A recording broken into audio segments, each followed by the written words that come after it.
আমি দিলীপ বাবু একসঙ্গে যুক্তি করে একটা দিন ঠিক করেছি, আমরা এবার একসঙ্গে নামবো এবং তৃণমূলকে হারাবো। দিল্লি কা জিত হামারি হ্যায়, 26 মে বঙ্গাল কি বাড়ি হ্যায়। বছর ঘুরলেই 2026-এর বিধানসভা ভোট, তার আগে এবার মমতাকে হারাতে দিলীপের সঙ্গে কোমর বেঁধে ময়দানে নামার ডাক দিলেন শুভেন্দু অধিকারী। তিনি বললেন যে আমরা সবাই একসঙ্গে নামবো। তাহলে কি এবার দুই বিজেপি নেতার মধ্যে সম্পর্কের ফাটলটা জুড়বে? বছর ঘুরলেই 26-এর বিধানসভা ভোট, দিলীপ শুভেন্দু যুযুধান দুই পক্ষ আলাদা গোষ্ঠী হিসেবেই পরিচিত। দুই গোষ্ঠীর মধ্যে লড়াইও কম নয়। কিন্তু মঙ্গলবার বিধানসভায় শুভেন্দুর আমন্ত্রণে হাজির হয়েছিলেন দিলীপ ঘোষ, আর তাকে বিধানসভায় স্বাগত জানাতে এলাহি আয়োজন করেছিলেন শুভেন্দু সহ বিজেপির বিধায়করা। আর তাতেই দিলীপ ঘোষের এই সৌজন্য সাক্ষাৎকে ঘিরে নানা জল্পনা দানা বেঁধেছে। এদিন দিলীপ ঘোষ বিধানসভায় গেলে তাকে ফুলের তোড়া দিয়ে অভ্যর্থনা জানান রাজ্যের বিরোধী দলনেতা শুভেন্দু অধিকারী। শিলিগুড়ির বিধায়ক শঙ্কর ঘোষ তাকে উত্তরীয় গলায় পরিয়ে সম্মান জানান। একে একে বিজেপি বিধায়কদের সঙ্গে তিনি নানা বিষয় নিয়ে আলোচনা করেন। মূলত বিজেপি বিধায়কদের সঙ্গে সৌজন্য সাক্ষাৎকারের জন্যই এসেছিলেন দিলীপ ঘোষ। সাংবাদিকদের মুখোমুখি হয়ে শুভেন্দু দিলীপ ঘোষ প্রসঙ্গে বলেন, আপনাদের মধ্যে কিছু আছেন যারা মমতার পেরোলে থাকেন, তারা লেখেন দিলীপ বাবু এলেন, শুভেন্দু বাবু নেই। এবার আমি দিলীপ বাবু একসঙ্গে যুক্তি করে একটা দিন ঠিক করেছি, আমরা এবার একসঙ্গে নামবো এবং তৃণমূলকে হারাবো। দিল্লি কা জিত হামারি হ্যায়, 26 মে বঙ্গাল কি বাড়ি হ্যায়। সমস্ত হিন্দুরা জোট বেঁধে মমতাকে হারাবে, আর চটি চাটাও বন্ধ হবে। আর তাহলে শুভেন্দুর কথা অনুযায়ী তৃণমূলের বিরোধিতায় আগামী নির্বাচনে শুভেন্দু ও দিলীপকে একত্রে লড়াইয়ে দেখা যেতে পারে। কি বলেছেন বিরোধী দলনেতা শুভেন্দু অধিকারী, আসুন শোনাই।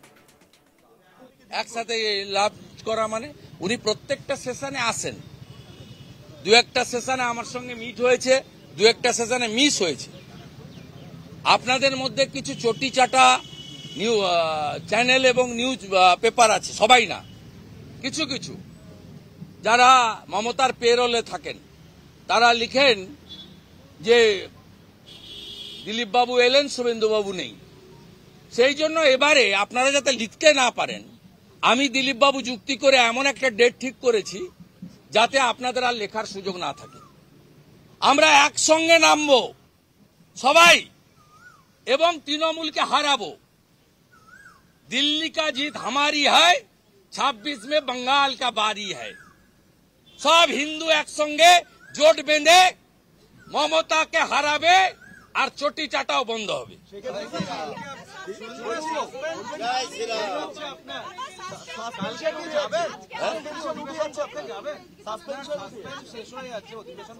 আমাদের একজন কলিগ দীপক বর্মন, তাকে অবৈধভাবে সাসপেন্ড করেছে।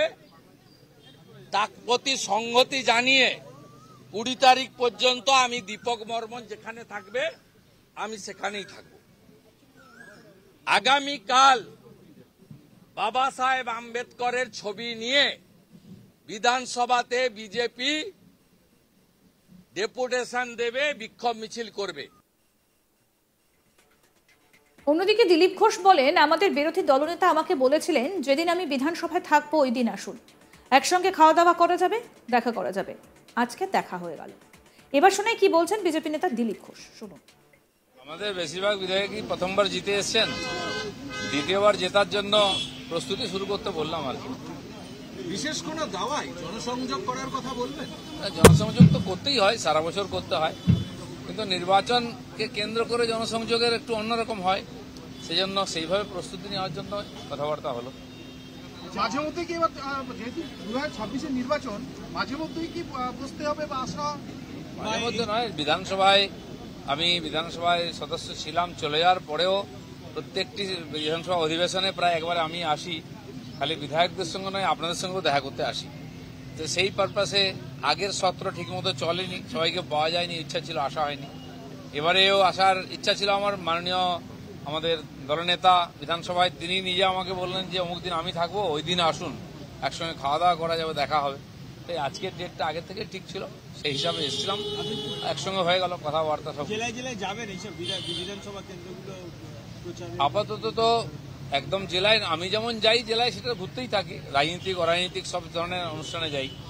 কিন্তু পার্টির প্রোগ্রাম আগে জোন অনুযায়ী, বিভাগ অনুযায়ী, জেলা অনুযায়ী আস্তে আস্তে হবে। আমি আর শুভেন্দুদা একসঙ্গে অনেক জায়গায় থাকবো, আলাদা আলাদাও থাকবো। আমাদের রাজ্য সভাপতি আছেন, তিনিও কিছু জেলায় যাবেন। আন্দোলনাত্মক যে প্রোগ্রাম হবে সেখানে কোথাও এক জায়গায়, কখনো আলাদা, সবাই মিলে রাস্তায় নামবো। সেই সঙ্গে তিনি আরো বলেন, রাম মন্দিরে 2025-এ আবেদন করব, গত বছরের অনুমতি ও রুটের কাগজ পুলিশকে দেবেন। নতুন পাঠানো প্রোফর্মা বিল আপ করবেন না। 2024 সালের পর এটি দ্বিতীয় রামনবমী। এবছর মহাকুম্ভ হয়েছে, তাই হিন্দুদের কাছে এবছর গর্বের। এই বছর রামনবমী সর্বত্র আনন্দ বীরত্বের সঙ্গে শান্তিপূর্ণভাবে পালন করার আবেদন করছে। রামনবমীতে এবার এত বড় মিছিল হবে যে পুলিশ সিভিক ভলেন্টিয়ার দিয়েও হিন্দু জনতার জয় শ্রীরাম ধ্বনি আটকাতে পারবেন না। কি বলেছেন এই বিষয়ে বিরোধী দলনেতা শুভেন্দু অধিকারী, সেটা শোনাই।